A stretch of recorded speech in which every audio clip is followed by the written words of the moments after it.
and hopefully you guys will learn how to make them. So let's get started. Okay, so the recipe calls for you to preheat your oven at 425 degrees.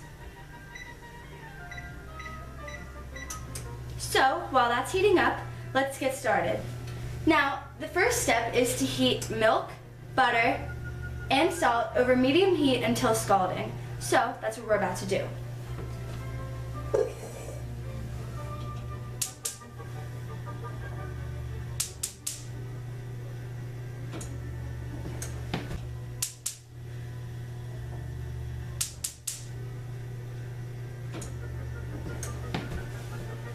So it calls for a cup of milk, a quarter pound or 1 stick of butter, and a pinch of salt.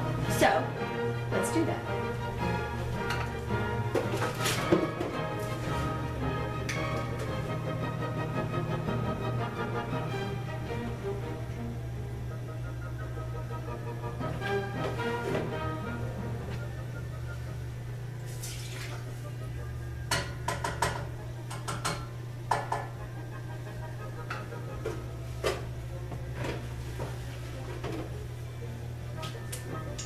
This is going to create the dough portion of this meal.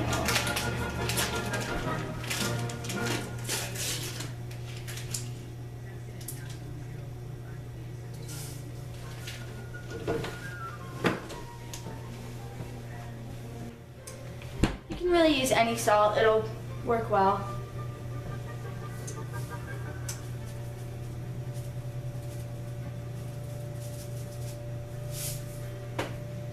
About a pinch.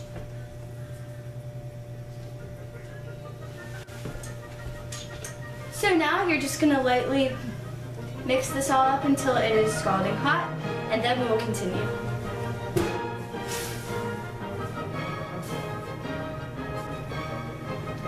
Okay, so while that's mixing, let's go on to see what our next task is.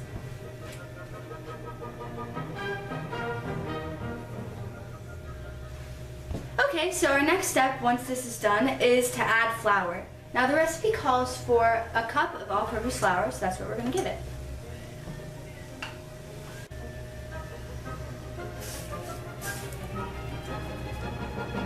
This looks great. Now when you have flour, you want to make sure that you just pat it down and brush off the top so you don't have too much excess flour in there. Okay.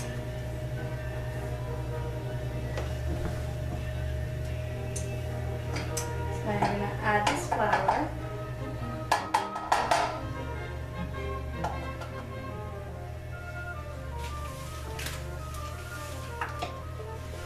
Once you have the flour added, it creates more of a dough, like a thick dough paste-like mixture. Dough paste-like mixture.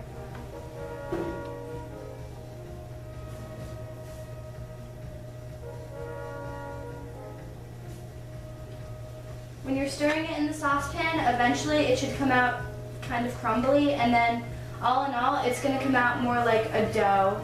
So it'll all kind of come together, and you should eventually be able to just kind of get it all together. Let's move this over here. Look at that. So, once you have that done, time to move on to the next step.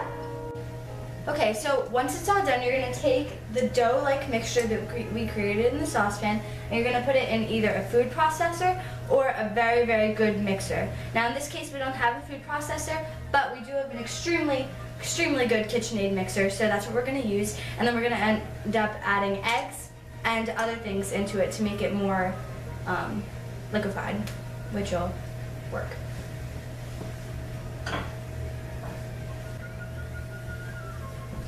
So now we're going to take this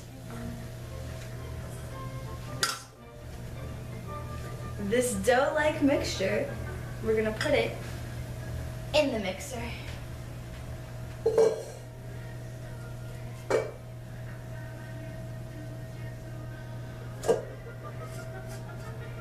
See, it just fell off quite nicely.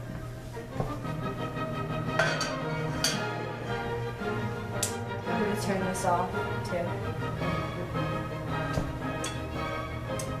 Okay, so once you have your dough in the mixer, you're gonna add some eggs.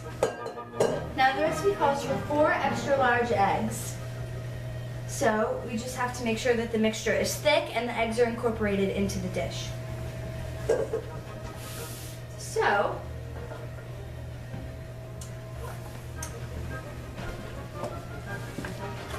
here are our eggs. Would you look at that? We have 4 eggs. Okay. So, what you're going to do is you're going to take the eggs and put them into this bowl. Want to make sure that you get all the yolk in there so it turns out quite nice.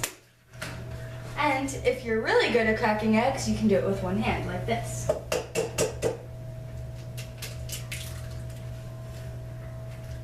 Yep. Make sure that you get no shells into the mixture.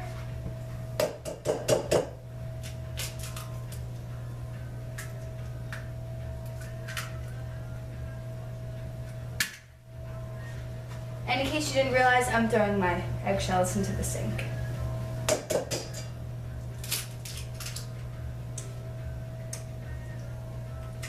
Oh, no shells. Perfect. So now we're going to take this mixture and we're going to put it on the mixing machine. So you're going to start this on low to make sure it doesn't get all over the place. And then once this is done mixing, we're going to spoon the mixture into a pastry bag and fill it with a tip so that way it creates sort of a cake bag-like thing. Here's what we're going to fill it up with. Once this is mixed a little bit, you can pick up the pace and mix it a little bit faster.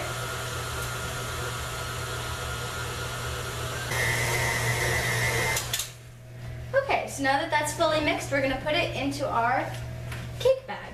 Now, when you're filling it with the cake bag, you want to make sure that you have the tip that you're going to use at the bottom, and you flip the top over just a little bit, about an inch, and then you fill the batter pretty much 75% of the way through the cake bag.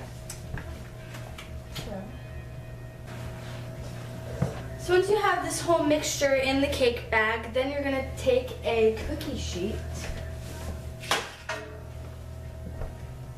parchment paper, and you're going to squeeze. Okay, so granted my puffs look really, really deformed, but we'll fix them. Now, more or less, you want them to look like this one in particular. Oh no, oh no, oh no, oh no. However, once you have these done, you're going to put them into the oven for about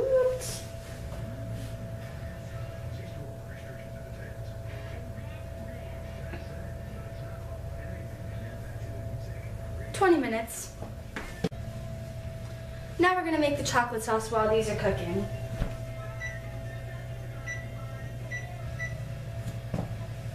So you're going to take your pan, you're going to set it to low heat.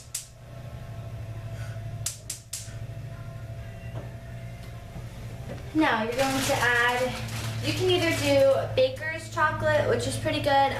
They're just chocolate squares and you would have to cut them up yourself. So if you're really into that whole timely chocolate thing, then yeah, use this.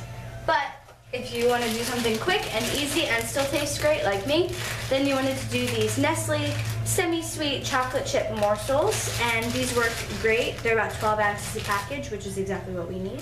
So that is one way you could do it, which is the way that I chose today. Now, the instructions call for, you're going to place half a cup of heavy cream, which is what we have here, in the saucepan with the chocolate chips to make a chocolate sauce mixture. Just as the chocolate melts, you're gonna set it aside and wait for it to put on the profiteroles. Okay, so while both the chocolate sauce and the profiteroles are cooking, I'm gonna straighten up the kitchen here, so bear with me.